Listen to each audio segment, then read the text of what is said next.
जुबां खोले तो क्या बोले, अनुमान रहे तो अच्छा है। जुबां खोले तो क्या बोले, अनुमान रहे तो अच्छा है। अपने अपने कर्तव्यों का भान रहे तो अच्छा है। दुनिया में घुल ना मिलना, पहचान बनाना ठीक मगर, दुनिया में घुल ना मिलना, पहचान बनाना ठीक मगर, पर पहले जरा खुद से खुद की पहचान रहे तो अच्छा है। पर पहले जरा खुद से खुद की पहचान रहे तो अच्छा है।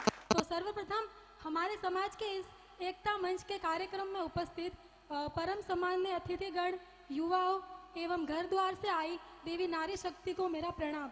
मैं वर्षा चौहान आज आपके सामने हमारे देश और हमारे समाज के विकास को लेकर अपने कुछ विचार आपके साथ साझा करना चाहती हूँ। अगर कहीं पे भी गलती हो तो क्षमा करें। और सबसे पहले तो मैं हमारे समाज के होनहारों को उनकी उपलब्धियों पर बधाई देते हुए यही कहूँगी कि आपके प्रयासों ने ही समाज को एक नई पहचान दी है। परंतु एक शैक्षणिक बीमारी मुझे हमारे समाज में नज़र आती है कि जहाँ एक तरफ हमारे पास IIT, NIT, IIM जैसे बड़े बड़े शिक्षण संस्थान हैं, तो उसी के दूसरी तरफ हमारे देश, हमारे समाज के गरीबों को शिक्षा और बेरोजगारी की जमात में खड़ा करने के लिए उनके हाथ में सर्व शिक्षा अभियान का झुंझुना पकड़ा दिया जाता है।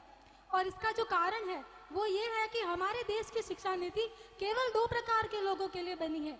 एक तो जो धनवान है और दूसरे जो विद्वान है। और एक तरफ सब कहते हैं कि हम दुनिया के सबसे बड़े लोकतंत्र हैं, जहाँ हिंदू पैदा होते हैं, मुस्लिम पैदा होते हैं, सिख और ईसाई भी पैदा होते हैं, परंतु बदकिस्मती की बात है कि अब इंसान पैदा नहीं होते। और मेरे विचारों में ना हिंदू की ज़रूरत है ना मुसलमान की ज़रूरत है। देश और समाज के विकास के लिए केवल अच्छे इंसान की ज़रूरत है, केवल अच्छे इंसान की ज़रूरत है। और जैसा कि हम सब जानते हैं कि किसी भी देश के लिए, किसी भी समाज के विकास के लिए उसकी सबसे बड़ी शक्ति होती है उसकी युवा शक्ति, और वो शक्ति हमारे पास है।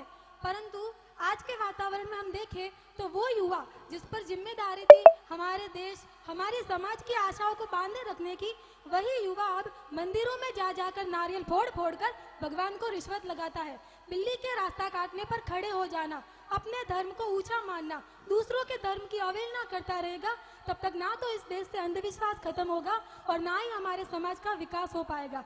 और मेरे विचार से हमारा विकास तब संभव होगा जब महिलाओं की पूजा नहीं बल्कि उनकी इज्जत की जाएगी। और मैं बता दूं कि महिला सुरक्षा के मामले में आज भी हम चौथे नंबर पे आते हैं। हम ना एक ऐसे समाज में जीते हैं जहाँ पत्थर की मूर्त को लगते हैं 56 भोग, पत्थर की मूर्त को लगते हैं 56 भोग, और भूखे नंगे तड़पते सो जाते हैं लोग, भूखे नंगे तड़पते सो जाते हैं लोग।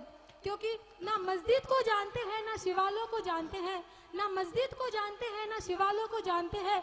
जो पेट के भूखे होते हैं ना वो सिर्फ भोजन के निवालों को जानते हैं। मजबूर को मजबूर समझिए, मजदूर नहीं। गरीब को काम दीजिए, दान नहीं। और अगर दान देने के इतने ही इच्छुक है ना तो जीते जी रक्त दान दीजिए, और मरने के बाद अपना अंग दान देकर किसी मरते हुए को जीवन दान दीजिए।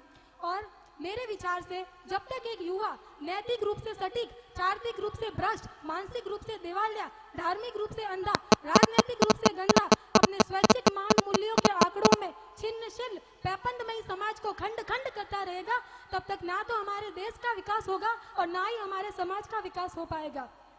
और मेरे विचार से हम सब देखें एक बात और कि हमारे समाज में बेटी बचाओ बेटी पढ़ाओ का नारा देने की नौबत क्यों आई। ये सवाल आप अपने आप से नहीं पूछोगे। हमारे पेरेंट्स कर्जा उठाते हैं तो बेटों की पढ़ाई के लिए और बेटियों की विदाई के लिए। और एक हमारी सोसाइटी में आज्ञाकारी नाम का सबसे बड़ा टाइटल है जो एक औरत को मिलता है। बहू हो या बेटी, उसे सिर्फ और सिर्फ एक आदमी का कहना मानना होता है। एक लड़की अपनी जिंदगी में क्या करना चाहती है, कैसे जीना चाहती है, उसके लिए उसे एक आदमी के परमिशन की जरूरत नहीं है।